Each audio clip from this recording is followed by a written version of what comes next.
team, it's your boy Neal back with another reaction video, guys. Here we are with why is American patriotism so weird?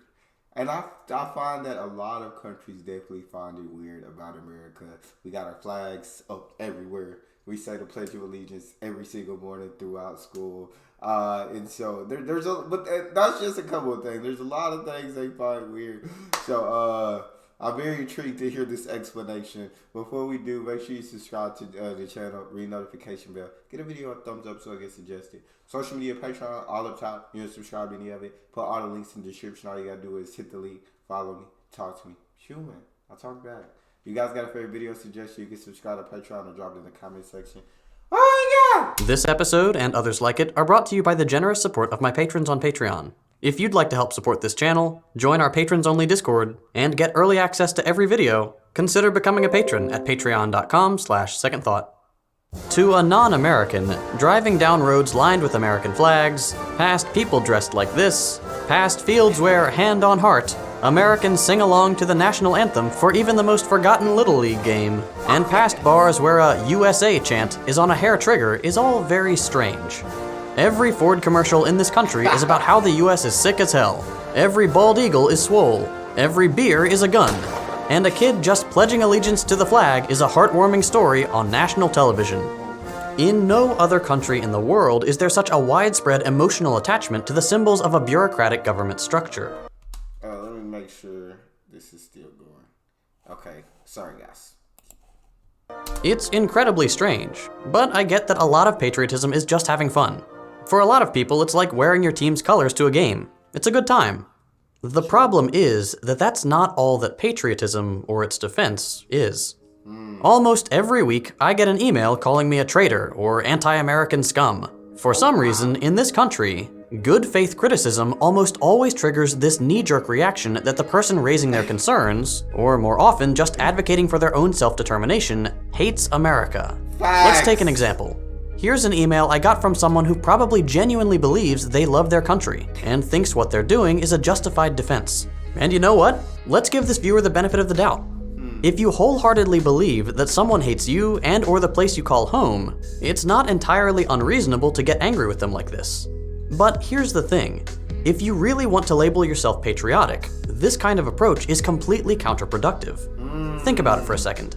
If you care about your country, you should be among the first to call out problems when you see them. If you love your country and your fellow Americans, you should want to fix those problems. That's what I'm saying. You know, people get upset over every little criticism, and you gotta understand it's constructive criticism. I understand if it is just complete insult to people dissing. I understand you can get upset. But when people just constructively or like point out problems that we have, and know what I'm saying? It's not them being rude, them insulting them. This is like, guys, like, I love America. I love this country.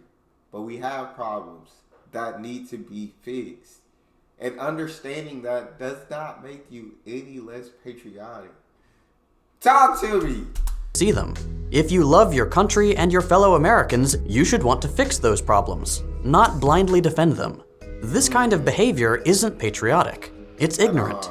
All those quote-unquote traitors are doing is bringing attention to problems that all of us should want to solve. Oh my God. There's nothing un-American about caring for your unhoused neighbors. Nothing unreasonable about pointing out that our medical bills are the highest in the world and that we should work to lower them. It's not being a traitor to suggest that the United States is not living up to the standards it claims to set for itself and the rest of the world. And it's not un-American to identify that the root of the problem runs pretty deep. I think we can all agree that these problems exist. That's not the issue most of the time. The issue comes when someone suggests that the cause of these problems is structural and therefore requires structural change. A lot of these problems, these things that we can all agree are hurting people both in this country and beyond our borders, aren't just a matter of bad people. They are an integral part of the American experiment, going all the way back to the country's founding and the principles our economy is built on. And it's okay to point that out. The Constitution allows for amendments because it was written with the idea that things would change. And what was accepted by the Founding Fathers doesn't have to be accepted by us today. Just because the Constitution... Bro, this man is just preaching everything.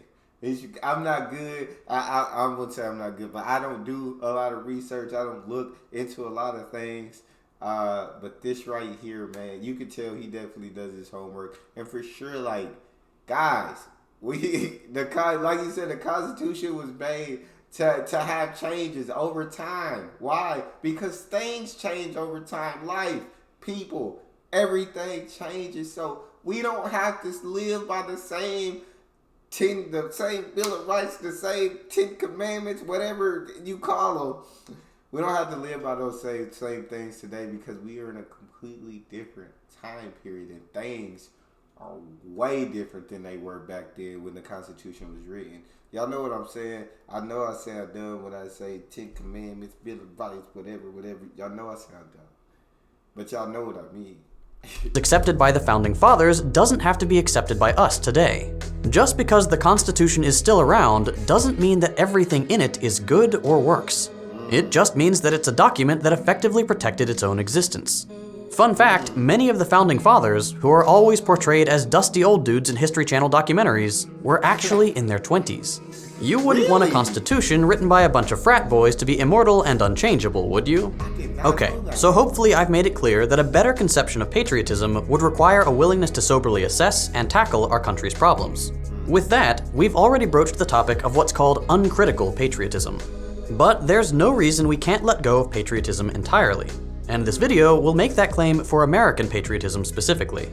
Patriotism, especially here in the States, doesn't actually build genuine solidarity like the glorified image of patriotism might have you believe. It's not really about standing together in any meaningful way. Instead, patriotism in this country actually reinforces divisions along aesthetic lines convenient to those in power. It encourages exceptionalist thinking and xenophobia, with consequences neither good for the world nor for average Americans. And having been injected with anti-communist rhetoric during the Cold War, patriotism has become this loyalty to the myth that the US is the sole bastion of goodness and freedom in the world, which makes any claim that something might be wrong, unjust, and possible for us to change seem like a declaration of war. Let's talk about that. Patriotism is always promoted as solidarity. Behind the symbols, the territory, the language, the culture, whatever patriotism attaches itself to, its main draw isn't we all like these three colors, it's community and solidarity with other people. This idea that even people you've never met and will never meet are there for you and you're there for them. It's a nice idea, and said in this abstract way, there's nothing inherently wrong with it. But there are a couple problems with the reality of patriotic quote-unquote solidarity. For starters, it obviously doesn't extend to everyone, and patriotic solidarity specifically is weaponized for conservative ends. The political scientist Benedict Anderson puts it very clearly when he says, regardless of the actual inequality and exploitation that may prevail in each, the nation is always conceived as a deep, horizontal comradeship. And as you might expect, this is something that those who benefit from inequality and exploitation can use. He is preaching such facts right now. He is honestly preaching such facts, know what I'm saying? Because there is definitely inequality in the country, 100%. If you don't agree with that, then you just don't agree with facts. Like, as the rest of this video, it ain't nothing he can say that's gonna change your mind. But big time. But I mean, the people who benefit from that, right? They can use that to their advantage. Even though this, know what I'm saying? This patriotism, so-called patriot, isn't necessarily a good thing. I mean, the idea of it is good, right? But America doesn't really work on that idea. America's not some big camaraderie ship where everybody's treated equal and fairly. You know what I'm saying? So the idea behind it is good. The execution behind it is not there. This is something that those who benefit from inequality and exploitation can use. If enough people can be convinced that unity along the lines of nationality is more important than pretty much anything else, then calling attention to all the internal conflicts within a society can be swept under the rug as dividing us. For patriots, unity is what makes the country proud and strong, so it's better not to point out how that unity is held together by one group oppressing another, or we might risk losing that unity. But obviously, not calling out oppression benefits the people doing the oppressing.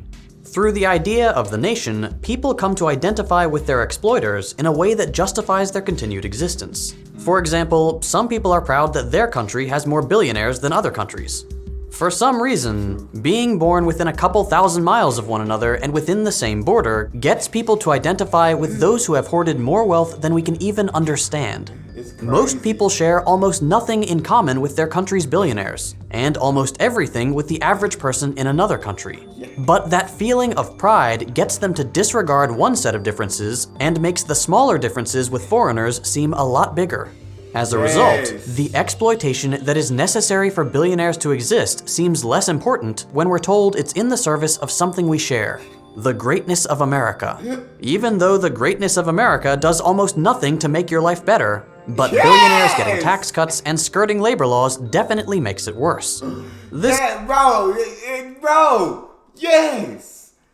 Yeah, people be so, we got more billionaires in this country, we got all this, but how are you being benefited? Know what I'm saying? Other than the top 1%, the top 10%, how are you, the average American, benefiting from this? They're benefiting from it. They're excited about it. They're happy about it. They should brag about it. They're getting the most benefit. But you as the average American, know what I'm saying? Is that a great thing for you? Do you get anything out of it? Bro, come on. But billionaires getting tax cuts and skirting labor laws definitely makes it worse. This is something that's really apparent when conservative patriots talk about the experience of Black Americans, for example. In a recent interview, the conservative economist Glenn Loury said, quote, "Look, here we are. We are African Americans, but we are Americans first. We are not African in any way that's meaningful. Yes, our ancestors may have been enslaved, but they were also emancipated. We are literally the richest and most powerful people of African descent on the entire planet. We have 10 times the income on average of the typical Nigerian. There's an enormous black middle class and black billionaires." The translation: pride in the existence of the possibility of black success justifies the continued exploitation of the vast majority of black people. If you are black, you should be grateful to have the incredibly unlikely chance to have more money than you know what to do with, instead of complaining that this system is rigged against you, and in a similar way, is rigged against other black people in another country. By implying that Black Americans should prioritize their national affiliation rather than their class and race, Loury is subtly implying that Black Americans should not be so critical of a system with a legal and policing system that targets and kills them disproportionately, that exploits their racial otherness to deny them a comfortable life unless they assimilate to the dominant white norms of behavior, and that Black Americans should distance themselves from people living in another country whose poverty can be explained, at least in part, by the same phenomenon of slavery that is at the root of the present inequality between black and white people in America.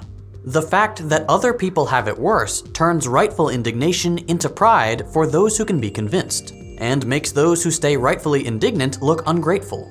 Loury defends capitalism, and he knows that capitalism requires exploitation. He's just hoping that by calling attention to your nationality, you'll accept how exploited you are because someone else has it worse.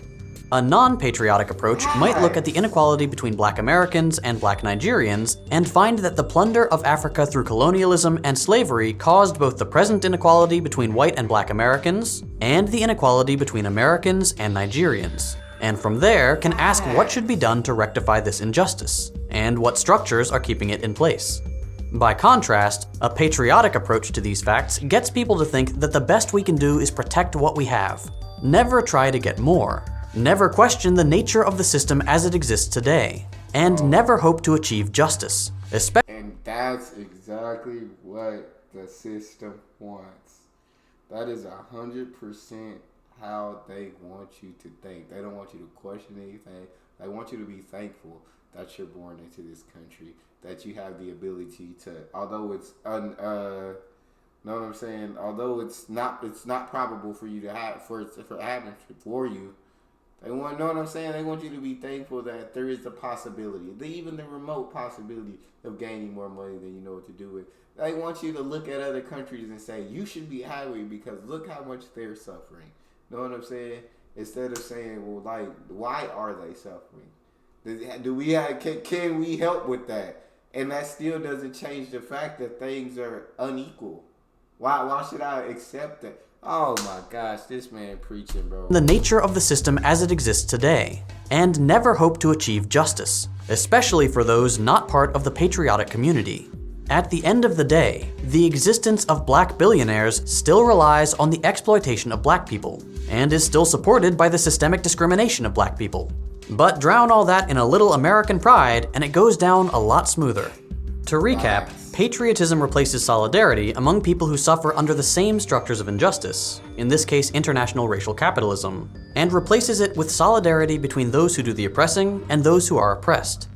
Let me seriously ask, what is the point of patriotism? Why choose to believe you're better or even meaningfully different from someone on the other side of the world?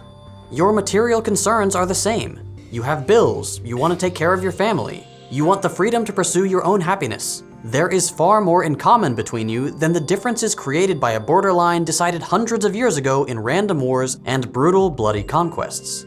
The world is not going to be made better as long as the oppressed fight one another for the crumbs dropped from the table of the oppressors. Moving on. For patriotism to work, you need to have a general idea about what it is you're patriotic about. And this is one of the great debates of American politics. What is the soul of America? Generally, a patriot might answer with something like freedom, opportunity, or justice. And if that's you, those are good things to defend and give value to. I'm right there with you, 100%. But there is no reason that you need to attach those things exclusively to the US. Absolutely defend freedom. Absolutely defend justice. Absolutely defend opportunity. But why connect those things to this vague idea you'll have to defend too? Because both historically and presently, while American political discourse likes to promote these ideas of freedom and justice, American political action and the structures of American politics and the American economy actively work against these things. I'm not going to rehash all of American history to make this point. Suffice it to say that slavery, manifest destiny, meaning the still ongoing genocide of Native Americans, and the various imperial wars the US has led, are all cases where the nation's first goal and economic motivation was suppressing the freedom of people categorized as others, and therefore outside the mythologized community. Defending something like freedom within the context of American patriotism has rarely ever meant actually defending freedom. And it's almost always meant taking it away from those who are in the way of a greater project of wealth accumulation. And I can already hear a commenter saying something like, if the US can be blamed for, say, Jim Crow, then it should also be praised for the civil rights movement. But I'd argue you'd have a really difficult time defining something as America and showing it was on the right side of the civil rights movement. Racism actually ended with MLK. That's a funny comment. That's definitely not true at all. I'm defining something as America and showing it was on the right side of the civil rights movement. For example, if America to you means the community of people living in this country, the majority opinion of the US was decidedly against the civil rights movement, with the press calling its leaders like MLK and Malcolm X un-American. If America means the government of this country, then it too was decidedly against the civil rights movement, sending police to crush the protests. If America means the country's founding documents, civil rights for black people is clearly not what America is all about. When it comes to justice, freedom, and opportunity, these things were not achieved for millions of people by being patriotic, but by working outside of and rejecting what was considered American at their time. If you understand why flying the Confederate flag sends a specific message, regardless of the values people who fly it say it represents, consider how the same things might apply to the American flag. Retroactively, historical moments like the civil rights movement have been folded into the America that one should be patriotic for. But that doesn't mean that freedom isn't still being suppressed in the name of patriotism. When movements for self-determination like BLM and the decolonization movement make waves, for example, the knee-jerk reaction against people wanting a more free society, free for everyone to build their own lives without the threat and exercise of state violence against them, is time and time again patriotism. BLM and decolonization proponents are ruthlessly attacked by an angry mob mobilized not against their ideas, but by the "They Hate America" slogan repeated endlessly on conservative media. These movements are indeed contesting the hegemonic idea of what America is right now, but they are clearly defending the values American patriots claim to hold: freedom, justice, and opportunity. Finally, we should... Crazy. You know what I'm saying? With a group of people wants to stand up for the inequality in the country. Know what I'm saying? They're called un-American. They're called rioters. They're called all these different things, and it's like all they want is to be equal. Know what I'm saying? all they want is for the color of their skin not to make a difference in any situation. They just want to be treated like everybody else, like a human being. But keep it Hold, freedom, justice, and opportunity. Finally, we should talk about how anti-communism is a core pillar of American patriotism. Part of the reactionary nature of American patriotism can be explained by the long-standing myths that have surrounded the relationship of the American public with socialist ideas.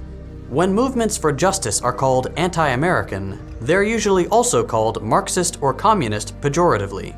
And when movements like the Civil Rights Movement are repackaged into the American patriotic canon, their radicality and the socialist politics of their leaders like MLK are either outright erased or hotly contested, with some even going so far as to say that if MLK was alive today, he'd be a conservative Republican.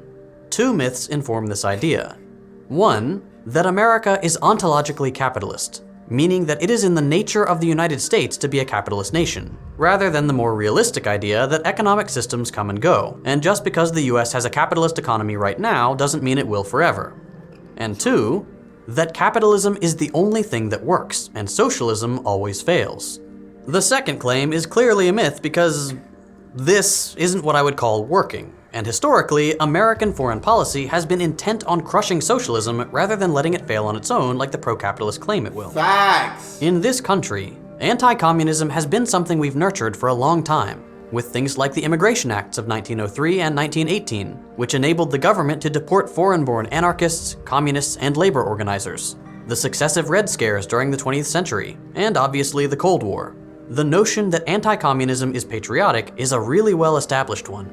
The result is that when combined with capitalist realism, this idea of a resolutely anti-communist, ontologically capitalist America makes it seem like there is no alternative, and anyone proposing anything that would clearly improve your life, if they're doing so by challenging a capitalist norm, might be ruining the only thing that we know works, even if it clearly hasn't been working for a long time now.